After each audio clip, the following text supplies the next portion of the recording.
Hello everyone and welcome back to Lucky Loaders 15, where I'll be giving you 5 tips for Saturday's racing. Now before we get stuck into that, I just want to say that I am recording this video slightly earlier than usual. That's because I'm not available tonight to record, and also as well I should give you a heads up that there won't be a video for Sunday's racing as I am quite busy this weekend. So yeah, that's the reasoning behind why this video will be uploaded slightly earlier on my YouTube channel. But like I said, I've got 5 tips for tomorrow's racing.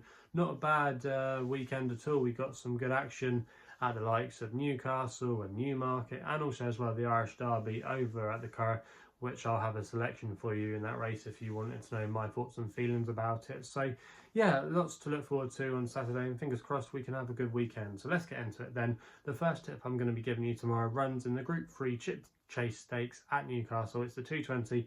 And I'm going to go with Ainsdale here for Clifford Lee and Carl Burke. Now, at the current time recording, this horse was available at 20 to 1 with Bet365 and William Hill, who are offering 4 places on this race. I'm going to recommend a 0.5 each way selection here as one of my extra tips of the day. Now, I think this horse could still be an improving horse. He's still only 4 years old, which suggests he could still have a little bit more to come. And I think he has shown that on some of his recent starts.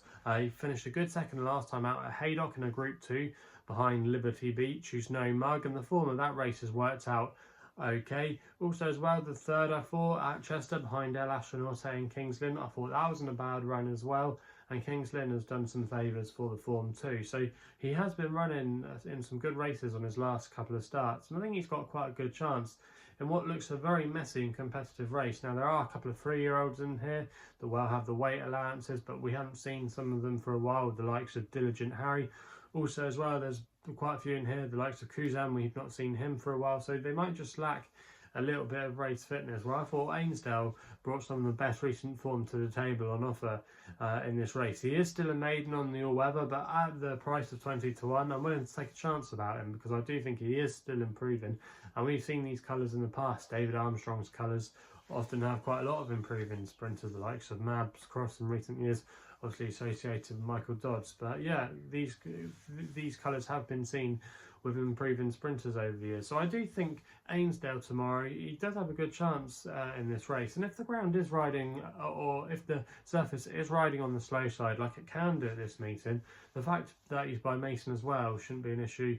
I always think there's sometimes, you can sometimes relate to soft ground form when the track's riding like this, because it just takes a little bit more of getting through, and I think that might be able to suit him as well. So I think at 4 places on offer tomorrow at 20 to 1, I think he's a good value bet, and I wouldn't be at all surprised if he was actually good enough to win this. So that's why he's going to be my... We then move to my nap in the 240 Fred Archer listed stakes at Newmarket, where I'm going to go here with Pablo Escobar for Tom Marquand and William Haggis, currently available at time recording at 4 to 1.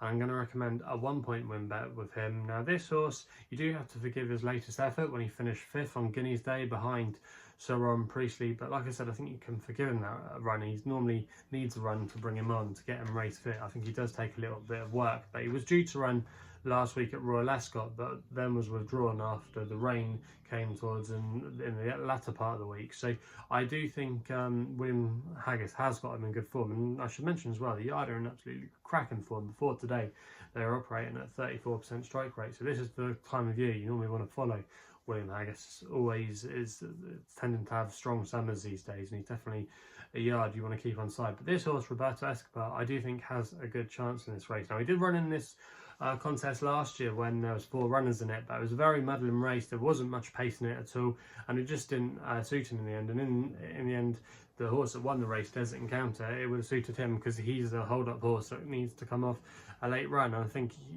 he just had the cards work for him that day. But I do think in this race tomorrow, the nature of it will set up for him, because if you look at the layout of the race tomorrow, who's going to be in it, who's going to be making the running, you've got the likes of Max Vega, David Menezio's horse as well, and Outbox. They're likely to be handy, they're likely to go on, and it could just set up for the closers. Pablo Escobar doesn't mind being held up at all. He beat Desert Counter for a form line they had Goodwood last year when he took a listed race. So I do think he can beat him, even though Desert Encounter has beaten him on a couple of occasions during his career. But I just think there could be a little bit more to come from this horse. They're also as well adding a first-time advisor tomorrow, which might just be able to eke out a little bit of improvement. I think he's got a good chance in this race, and at 4 to 1, I think he's the most likely winner. For me, Logician in this race, too short in the betting, and we've not seen anything. We've not seen anything that's resembled his St. Ledger form from a couple of years ago. So I think he's too short, and you want to be taking him on. And I do think Pablo Escobar does represent a bit of value there at 4-1. We then go to my long shot of the day, which runs in the 3:30 at Newcastle, where I'm putting up Lucky Deal. Now, some of you might remember last year I was on Caravan of Hope, and I've been banging on about him for months to win that race, and he went unobliged, but unfortunately we've not seen him since.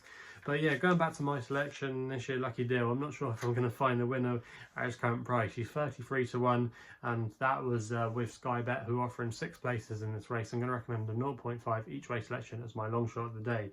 Now this horse, he has put quite a few duck eggs on some of his recent runs, including at Royal Ascot last week, where he just never travelled and got into the race at all.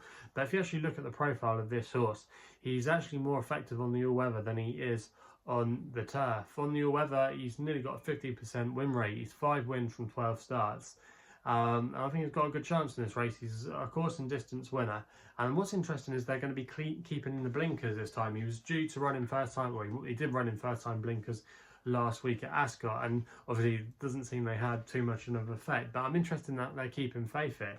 And I do think on the weather, he's a more lively danger. Not bad draw as well, drawn out wide in stall 20. Now, some of you might think, no, I don't want to be out wide in these big field handicaps. However, it's proven over the years that being drawn high in this race is good. If you look at where the winners came from last year, the first few, Caravan of Hope was stall 17. Australis, who finished second, was stall 12. The third place horse, Collide, was 19. Cosmelli, who I think finished 4th, was still 16, so it did favour those being drawn out wide. And if you went back through some other winners in recent years, again, a lot of them are going to be from wide draws. I think Withhold might have been from a wide draw as well the year he won it. So I don't think being drawn out wide is a concern. I think it means you can get into a better position and you're not staying in traffic if you're on the inside, because they all want to come across.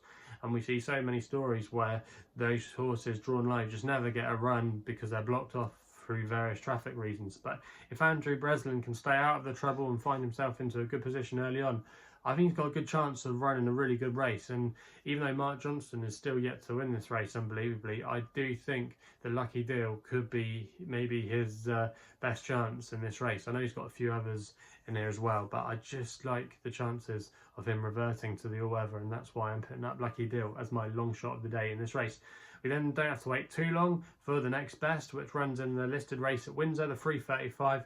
I thought Top Rank was clearly the one to beat here. At the time of recording, he was available at 11-4 with William Hill, and I'm going to recommend a 1-point win bet here for PJ McDonald and James Tate. This horse brings the best form, the best recent form on offer to the table. He finished 6th last week in the Queen Anne Stakes at Royal Ascot, and the time before that he was 3rd in the Lockinge, which is a race that worked out not too bad. He does have to concede a few penalties for various wins. He won a listed race at Doncaster, but I think he's been in pretty decent form this year, and I think this is back into calmer waters. There's not too many horses I would be scared of. Brentford Hope, you would say maybe could be the liveliest danger, but he's yet to do it against a few of these rivals. Kesar, I think, is better over 7 furlongs. So I just think tomorrow, Top Rank, even though, yes, he does have to give away a bit of weight to some of his rivals, I think he's the classiest horse in the race, and he brings the best recent form on offer. And I think 11-4, I think that's a great price about him, despite, like I said, having to concede the weight. I do think he's got a really good chance, and that's why he's going to be my next best in the 3:35 Windsor. We then go to my thoughts on the Irish Derby, which is going to be my last tip of the day. It runs in the 3:45 at Curragh, my selection here. Earlswood is going to be the pick for Ben Kine and Johnny Murtagh. Now, Johnny Murtagh is going very well at the moment, operating at 22% strike rate, and he's just starting to get that better calibre of horse these days, and he's been seen to good effect with some of them. Remember last year he had a few horses like Champers Elise go on an absolute roll.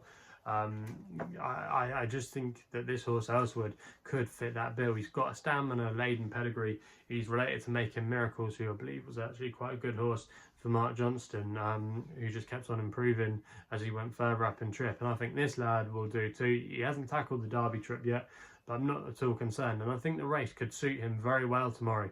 He's winner of a Group 3 on his last start, and also as well his third place effort in the D Stakes at Chester wasn't a bad run. I've gone on about that race a couple of times. Okay, El Drama hasn't done too much for the form, but I thought Maximal ran a perfectly satisfactory race in the St James's Palace Stakes, and also as well Fox's Tail, which you might remember, that was my only Royal Ascot winner of the week last week at Royal Ascot. He went and absolutely hosed up in a handicap, so I do think that that race wasn't too bad, and he's available at 16 to 1 with SkyBet. They're offering 4 places, and I just think tactically the way the race might set up, it could really suit him. I'm not sure if the Derby is the best form on offer. I think when you look at the likes of Mojo Star, Hurricane Lane, is it coming a little bit too soon for him? Do they need a break? Whereas Earlswood has got that steady, progressive profile, in my opinion, you know, and I'm not sure the other two have got too much to give. Obviously, High Definition deserves to be favourite, but a little bit of a concern that he missteps and he has had a setback. But a lot of the Ballydoyle colts haven't been performing at all this season. Only St Mark's Basilica.